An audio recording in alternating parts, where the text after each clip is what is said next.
California just did something it had never done in its entire recorded history. It lost people. Not a few hundred, not a few thousand. Over 400,000 residents left in just 3 years. For a state built on the promise of opportunity and the California dream, this is seismic. But here's what makes this different from typical migration patterns. It's not just middle-class families packing up for cheaper states. California billionaires are leaving. Tech giants are relocating their headquarters. The very people who built Silicon Valley into the innovation capital of the world are walking away. And now there's a new threat that could turn this exodus into a flood. California is considering a 5% wealth tax on every billionaire in the state. If it passes in November 2026, some of the richest people in America will face tax bills exceeding $1 billion. Peter Thiel is already fighting it with millions in donations.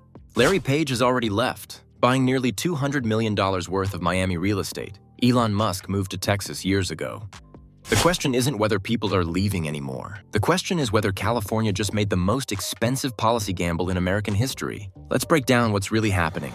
The story starts in 2020. California recorded its first population decline ever. The state lost 182,000 residents that year. Then it happened again in 2021. Another 117,000 people gone. Then 2022, another 113,000 left. 3 consecutive years of losses. That's over 400,000 people who decided California wasn't worth it anymore. Now, if you look at California's total population of 39 million, losing 400,000 sounds like less than 1%, and mathematically, it is. But context matters here. California had grown every single year since records began, even during recessions, even during droughts, even during earthquakes. The state always attracted more people than it lost. That pattern just broke. Here's the deeper problem. These numbers only tell part of the story. Between 2021 and 2022 alone, over 700,000 Californians relocated to other states.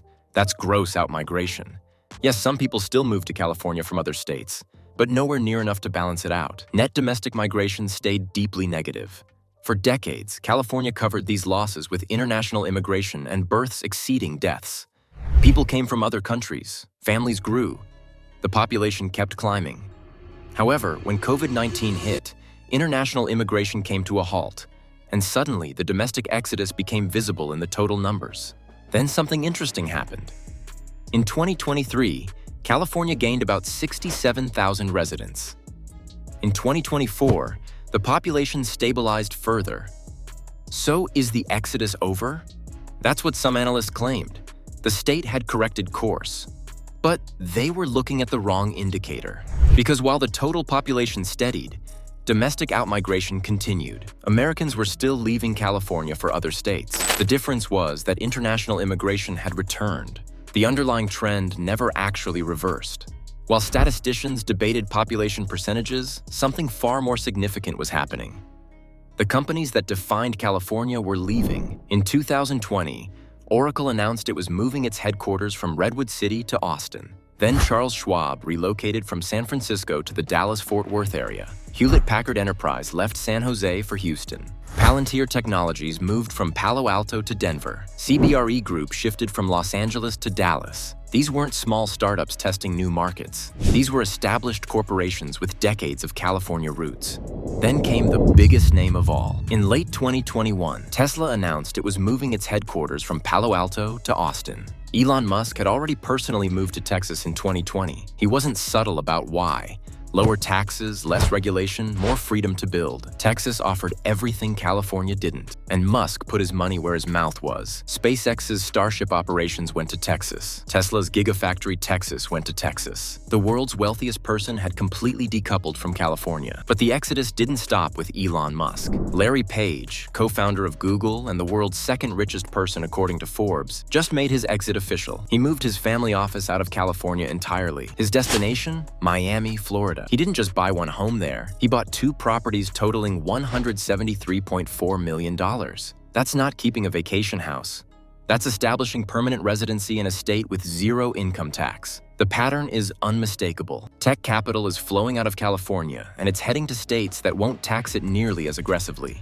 So why are people actually leaving? The answer starts with housing. California's median home price sits above $800,000. In Texas, That same median is around $300,000 to $350,000. You can buy more than twice the house for less than half the price. For a family trying to build wealth, that math is devastating. But it's not just homeownership. Rent in San Francisco and Los Angeles regularly exceeds $2,500 to $3,000 for a one-bedroom apartment. You can rent a full house in Texas for that amount. Then there's the tax situation. California has the highest state income tax in the entire country at 13.3%. If you're a high earner, that's a massive chunk of your income disappearing before you even factor in federal taxes. Now compare that to Texas, Florida, and Nevada. 0% state income tax. Not low. Zero. For someone making $1 million a year, that's $133,000 saved immediately by changing states. For someone making $10 million, that's over $1 million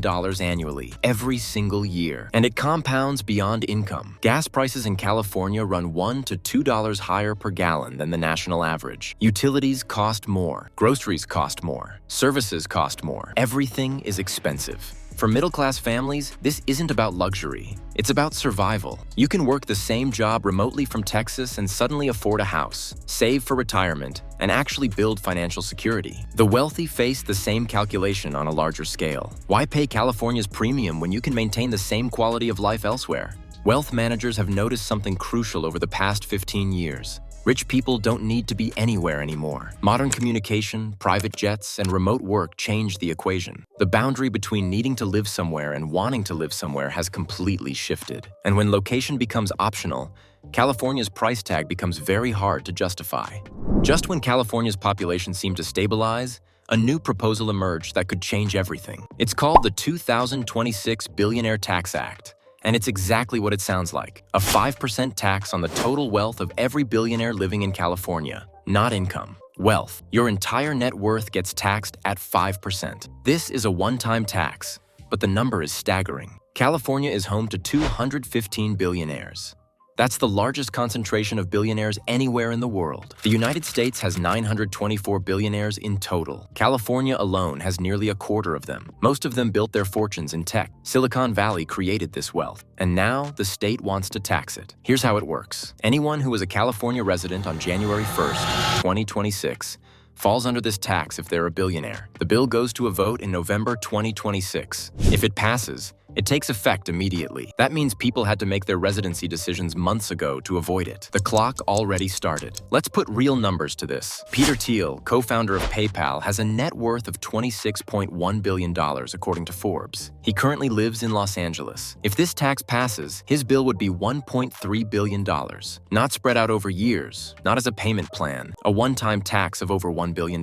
That's more than most lottery jackpots. And he's just one person. The proposal came from a California health union called Service Employees International Union United Healthcare Workers West. Their argument is simple. Tax the billionaires to fund education, healthcare, and welfare programs. It sounds reasonable on the surface, but the consequences could be serious. Because billionaires, unlike most people, have the resources to leave. And many of them are already gone. Peter Thiel isn't taking this quietly. He donated $3 million to the California Business Roundtable, a lobbying group actively fighting the billionaire tax. For someone facing a $1.3 billion bill, $3 million is a rounding error. But it shows he's willing to fight rather than just accept it. And he's not alone in his opposition. Here's where it gets interesting. Gavin Newsom, California's governor, is opposing this tax despite it being backed by a major labor union. In an interview with the New York Times, he was direct. This will be defeated. There's no question in my mind. The fact that the governor is publicly working against this measure shows how divisive the proposal has become, even among those who might typically support similar policies. Not every billionaire is fighting, though. Jensen Huang, co-founder of NVIDIA, took the opposite stance. In an interview with Bloomberg, he said something remarkable. "I've got to tell you, I have not even thought about it once. We chose to live in Silicon Valley, and whatever taxes I guess they would like to apply, so be it. I'm perfectly fine with it." He's willing to pay. No complaints. No threats to leave, but wealth managers aren't as optimistic. Michael Ashley Schulman from Running Point Capital put it directly. The innovation engine in California and the talent density are Jedi level in strength. You don't want to push those people out. He's worried about what he calls a brain drain. Not just billionaires leaving, but the entire ecosystem around them. The engineers, the entrepreneurs, the investors, the people who haven't become billionaires yet but might. And that's the real fear. It's not just about about the 215 current billionaires in California. It's about the next generation who will leave before they ever reach that threshold. Wealthy Californians have figured out a loophole, and it's completely legal. They're establishing residency in zero-tax states while keeping their California homes. Michael Ashley Schulman described it perfectly. People can have their cake and eat it too. They can officially move out of state, yet still enjoy the California lifestyle and their friends. So they'll take up residency in Florida, Tennessee, Texas, Nevada, and still keep their California home. Here's how it works. You buy a house in Miami or Austin. You spend enough time there to qualify as a legal resident. On paper, you've moved, but you still own your Malibu beach house or your San Francisco penthouse. You just can't spend more than half the year there. For people with private jets, this isn't a sacrifice. It's just strategic planning. The real estate numbers prove this is happening. Larry Page didn't buy a small condo in Miami. He spent $173.4 million on 2 properties. That's establishing a serious presence. But it doesn't mean he sold everything in California. Dual residency is becoming the norm for ultra-wealthy Californians. But there's another strategy that's even more concerning for California. Future billionaires are leaving early. Michael Ashley Schulman explained the thinking. We might see soon-to-be billionaires moving states before they reach that level of wealth, because they could think, I could save $50 million if I change residency before this happens. If you're a tech entrepreneur and your company is worth $800 million, you know what's coming. Why wait until you cross the billion-dollar threshold? Leave now. Build your wealth elsewhere. California isn't just losing random billionaires. It's losing the people who built the modern tech industry. Those 215 billionaires weren't born wealthy. Most of them created their fortunes in California. The tech industry generated approximately 200 billionaires in this one state. That's an unprecedented concentration of wealth creation. But here's the financial reality California faces. The top 1% of earners pay between 40 and 50% of the state's income tax revenue. Half of California's income tax comes from 1% of the population. If those people leave, the budget doesn't just take a hit, it collapses. And billionaires are the end of that 1%. Chris Gabbett from LGT Wealth Management sees a longer-term problem beyond immediate tax revenue. Over the longer term, the policy could influence where new startups choose to locate. If future startups are established elsewhere, the resulting loss of investment, talent, and tax income could negatively affect the state's economy. It's not about today, it's about 20 years from now. If the next Google or Facebook launches in Austin instead of Palo Alto, California doesn't just lose one company, it loses everything that orbits around it. The venture capital follows the entrepreneurs. The engineers follow the jobs. The service businesses follow the money. Entire ecosystems can shift. And once they shift, they don't come back easily. Boston used to dominate tech before Silicon Valley. Detroit used to dominate automobiles. Economic centers can and do relocate. The question is whether California just accelerated that process. This isn't just a California story. It's a fundamental shift in how wealth operates in America. The COVID pandemic proved something crucial. Most high-paying jobs don't require you to be in an office. Tech workers discovered they could do the same work from anywhere. That revelation changed everything. When your salary stays the same, but your location becomes flexible, suddenly every expensive city has to justify its cost. California isn't alone in losing people. New York and Illinois have seen similar patterns. High-tax states are competing with low-tax states in a way they never had to before. When people had to live near their jobs, they tolerated high costs. Now, they don't have to tolerate anything. They can just leave. But here's what makes California different. It's still the 5th largest economy on Earth. If California were an independent country, it would rank just behind Germany. The state produces nearly $4 trillion in GDP annually. It has world-class universities. It has perfect weather. It has beaches and mountains within driving distance. The lifestyle California offers is genuinely unique. So the real question becomes this. Can a state survive on lifestyle alone when the tax gap is this extreme? Robert Paul from W1M Wealth Management framed it simply. Why stay to pay 5% when you have the flexibility to move and the alternative is 0% just over the state line? Nevada borders California. It has 0 state income tax. You can literally drive across the border and save millions. California has always commanded a premium. People paid more to live there because they had to be there. But that calculus only works when there's no alternative. The moment you can work from anywhere, live from anywhere, and build wealth from anywhere, location becomes a pure cost-benefit analysis. And right now, the numbers don't favor California. The state is betting that its brand is strong enough to overcome the math. November 2026 will answer a critical question.